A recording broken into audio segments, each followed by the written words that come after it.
Hey, what's up, YouTube fans? So a lot of the videos I make, I talk about the anthropic principle and its relevance towards explaining all statistical improbabilities regarding the origin of life, right?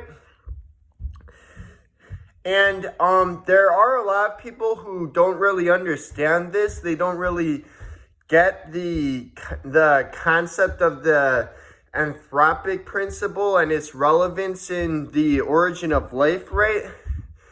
And while it is a logical concept, you could understand how someone would not necessarily grasp it. Some people might have difficulty wrapping their head around it. And I thought of a few good analogies that I think do a good job of illustrating the concept. So my first analogy will be, imagine if a large supermarket like Walmart, imagine if instead of having cameras all around the store like they typically do, if they instead just had one single camera facing one aisle, and then that aisle is the only area that they ever catch someone stealing consistently, it's the only aisle. Would that be strong evidence then that it's the only aisle that's ever stolen from? Well, no, it could be just that because they don't have cameras in any of the other aisles, they therefore don't get evidence of people stealing in those aisles because there's no camera there to acquire the evidence, right? And then another example I would do is, another analogy I would do is, so imagine if you go down in your basement and you turn out all of the light switches, right? And so then it's pitch black and you can't see a thing. And you consistently find that whenever you go down in your basement and turn off all of the light switches, it's pitch black, you can't see anything, but then when you switch the light switches back on, you can see all of the things that were there before.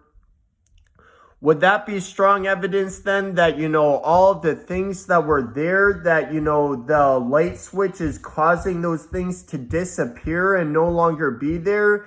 And then only when you switch the light switch back on, the things reappear? And so the light switch has the power to just make all of the things in your basement appear and disappear? Well, no, it's not actually that the things are disappearing, but rather it's just that because the light switch is turning the light off, right? You, the conscious observer, are no longer able to detect the things when the light is off, right? And so it will be naive to assume the light switch is, causing all of the things to disappear and then reappear. It's not that the light switch is doing that. That would be a naive assumption. Rather, what's happening is just that the light switch is turning the light on and off. And so when the light is off, you, the conscious observer, cannot detect the things in the room, but they're still there. You just can't detect them, right? So likewise, in regards to the origin of life, creationists will oftentimes bring up statistical improbabilities regarding the origin of life that supposedly are problematic to be accounted for without a God making it happen somehow, right? And yet, the cosmos could very well be vast enough for any statistically improbable event to happen somewhere. We don't know the total number of planets. It's potentially infinite.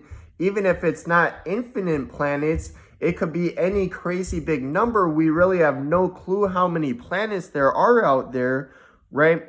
And anywhere where you don't get life, you don't get conscious observers to observe the lack of life. You don't get things with brain, sensory organs, any of that. Therefore, meaning that our observation of life here is not in of itself evidence that life is at all common. It could be as rare as we need it to be, right? It could, and so because also you have to remember that all life on Earth traces back to one single common ancestor species, therefore meaning that life only had to come from non-life once on Earth, and we know of nowhere else where there is life definitively, right?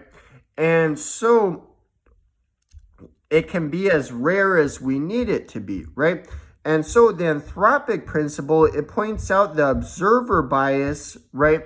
That there are certain things that are necessary in order to get conscious observers, right? Therefore, creating a bias in what conscious observers find to be the case in the place where they are, right? In spite of it possibly not actually being common in the grand scheme of things, right? And so, I mean, this even applies to, why do we find ourselves on the surface of the earth as opposed to, somewhere deep in the earth's crust, or, somewhere inside of the sun, or somewhere in outer space.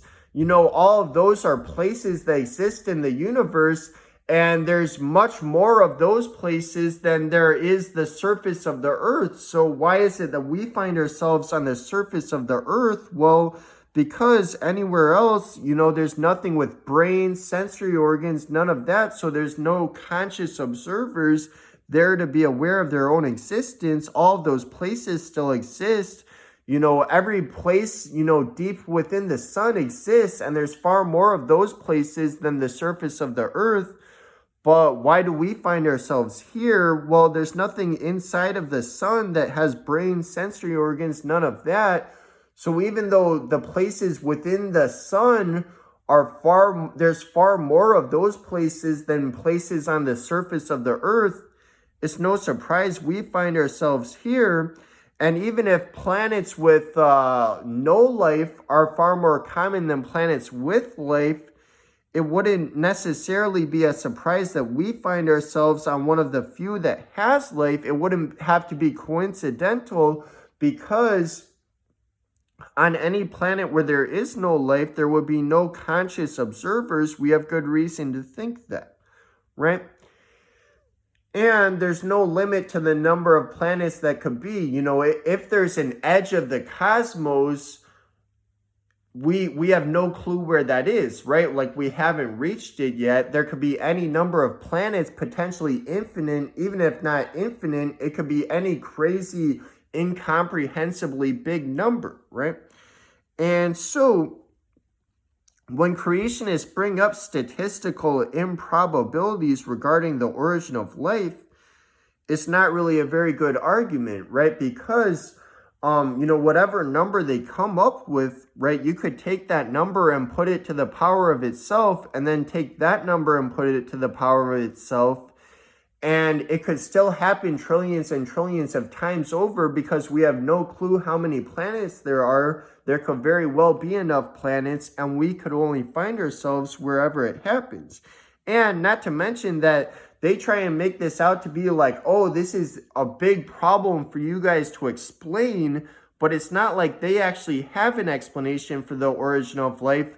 They think they do, but they really don't. Like God says, let there be a cell, and it appears. How does that work? That's not actually an explanation.